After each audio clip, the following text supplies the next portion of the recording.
Packers will have a first and goal. Receiver to the right, Jimmy Graham. Rodgers, quick toss in the flat, left side, got his man for the end zone, and a touchdown.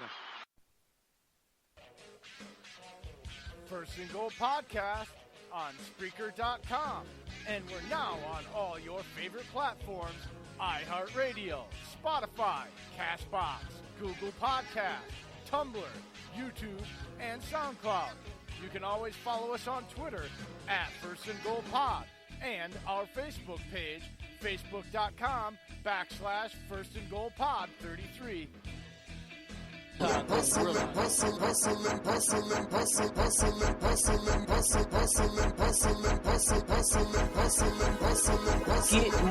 yeah. Get money, yeah. Get money, yeah.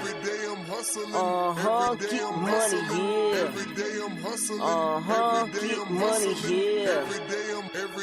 Every day I'm 3, 2, 1.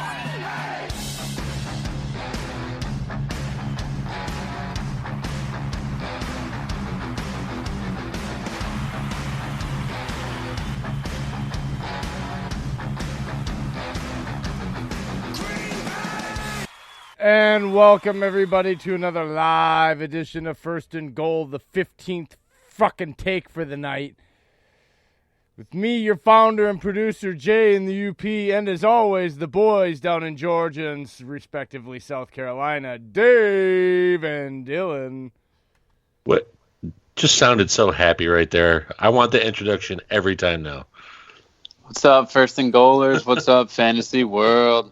What's going on, everybody? A little bit of a letdown today. Wouldn't you guys agree on the trade deadline? Not just for Packers. I'm talking about across the league.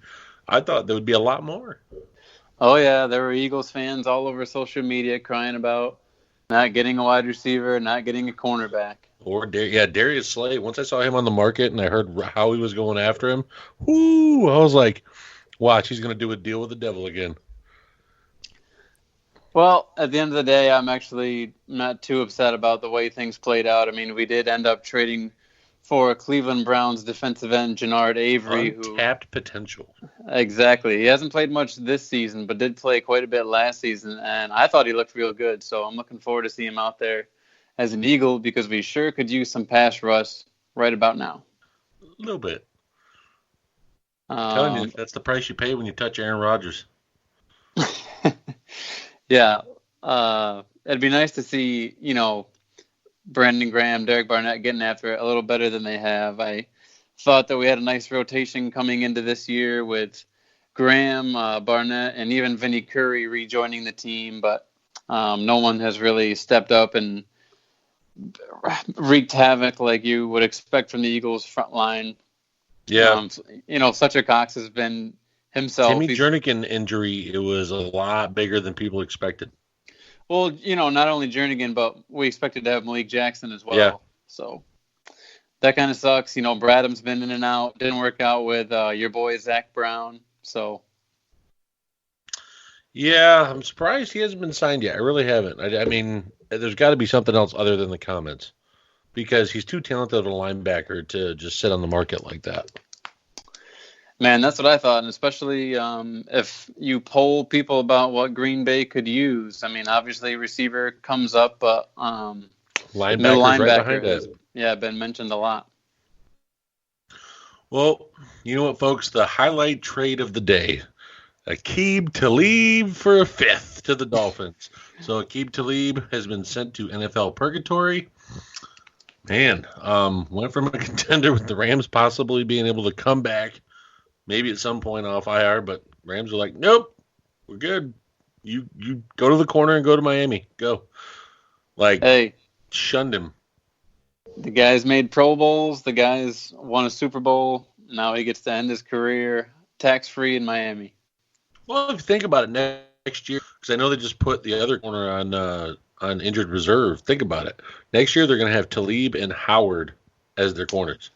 Underrated point. Just saying, Miami might be one of those quick turnaround teams next year if the picks play into place right. Boy, did you see Flores going off the other night on the sidelines? Real NFL fans watch Pittsburgh versus Miami. It's all I'm going to say on that. Yes, Flores, he's not just there to tank folks. He has passion. He believes in his system. I understand they're like fully defeated right now and as a record, but man, he was fighting for his team against the refs, and it's good to see some life there. I mean, he's only doing so much against the GM Ross because, I mean, Ross basically paid to a fifth rounder for $5 million to pay off Talib's contract.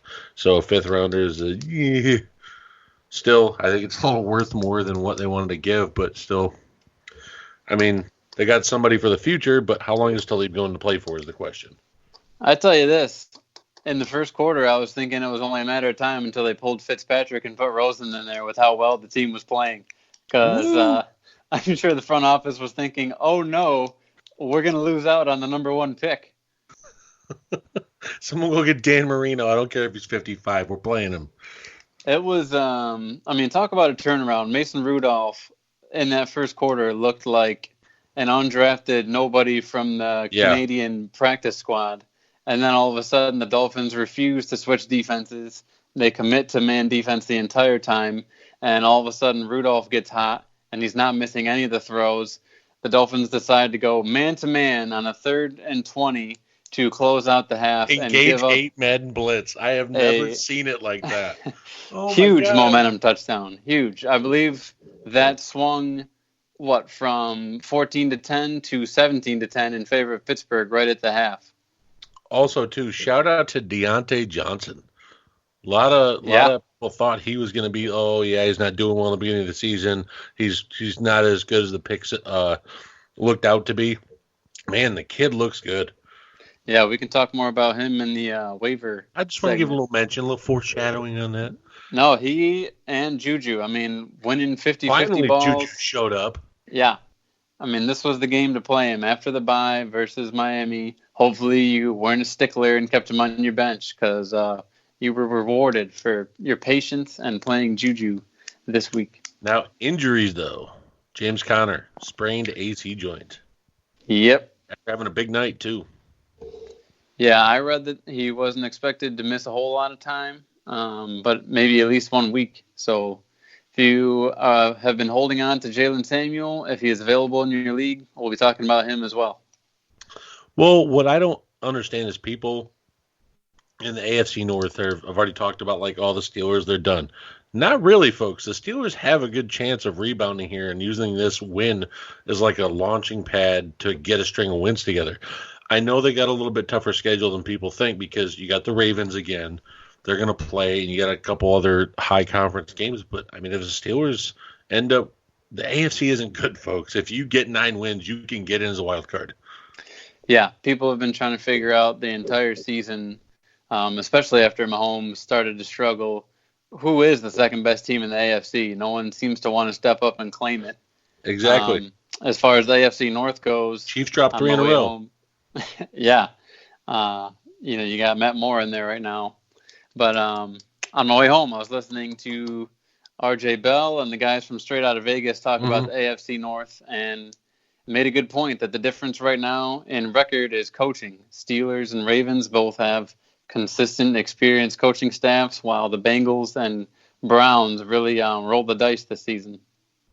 Tomlin has experience, man. He's climbed out of the depths before with banged up rosters, so it wouldn't surprise me to see him do it with the Steelers. Not going to say they are going to do it, but they can. The people are stepping up, so I figured, hey, Pittsburgh might be able to do, especially their defense is stepping up. Fitzpatrick on Fitzpatrick crime last night. Yeah, that was funny. That was funny when they showed the side-by-side there after the interception. Minka's like, listen here, eighth cousin, this is my ball. Maybe it was the second interception. I can't remember. But when I said that, I about died. I'm like, Fitzpatrick on Fitzpatrick crime. I'm like, oh, my God. No, it's never going to leave my brain. That just might be a so-called get-right game for Pittsburgh. So we'll see if they can make their run. We'll see. One win is what takes it to start a whole chain of them, man. It's you need that launch pad to just go. So, we'll see. In other news, how about Trent Williams ending his holdout today? Okay, so we have a thing in the Army called AWOL soldiers. AWOL soldiers There was a lot of them that disappeared out of the Army for like months. And then when their paycheck stopped, they stopped back in to get like a counseling for not showing up for ever in a month to not get their paycheck.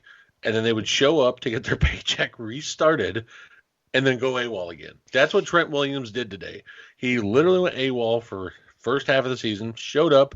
From what I read, he went into the facility, and since he was in the facility, he was with the team. So he went to the workout room and got a long workout in, left the facility. That re-engaged his paycheck from him losing his salary this year.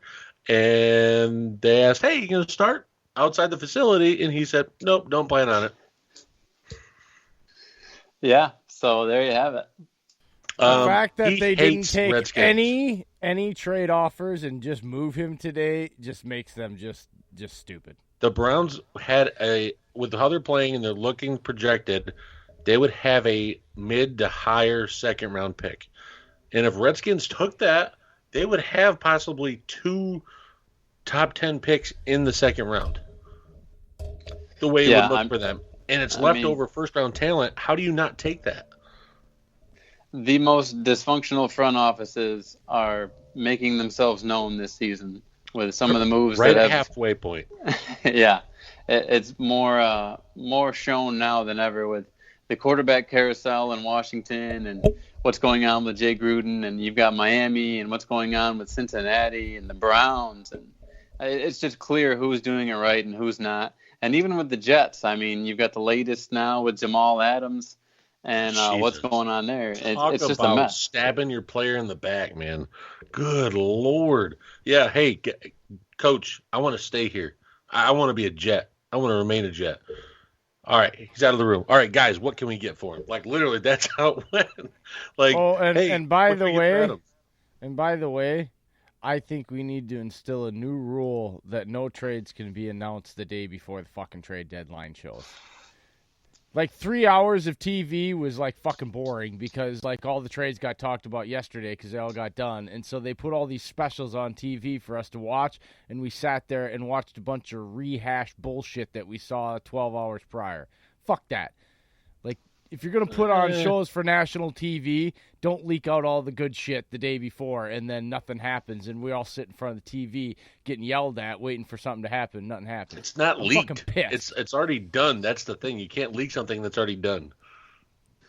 Yeah. It's not like no leaking trade deadline shows. Stop the trade deadline shows and stop it. I mean, that's fine with that, but I'm just saying you can't leak stuff that is in a window you can legally do stuff. It's not like legally tampering and all the other teams are like pointing at the other team like, oh, I'm not here. Tampering, I'm tampering. not here to argue semantics, man. Not. It's not semantics. It's literally they have a window. It's not leaking anything. It's bullshit. Just because you didn't get your cherry popped today, like every other NFL fan. Yeah, I think we caught him. We caught him on the wrong side of the bed today. We caught him the wrong side of the house. Okay. So for those of you somehow not familiar with the Jamal Adams situation, it was one of like 5 situations the Jets have right now. It was really reported that teams were inquiring, specifically the Dallas Cowboys, and the Raiders, in an effort heavy too, right before the trade deadline, from what I heard. Okay, so reports out there, teams wanted to trade for Jamal Adams. He comes out on Twitter and says that he had a meeting with Adam Gase and GM Joe Douglas, expressed to them that he wanted to stay, he was happy, he wanted to continue being a Jet, and all of a sudden, his agent tells him that after he left the room, GM Joe Douglas continued to try to make trade offers and get Adams shipped out of there. But the latest from Joe Douglas is that none of that was true at all. He's more than happy to have Jamal on the team, says he's quote unquote a warrior. He's saving phase. Loves it. Maybe not. I mean, from experience as an Eagles fan, I know that, usually this guy makes some pretty smart moves and he recognizes young talent. So I don't know. I don't think it makes sense to move. If Adams was, a couple of years older, sure, but he's a young, dynamic player on this defense where, they just traded away Leonard Williams. So I guess unless they wanted to be in total rebuild mode,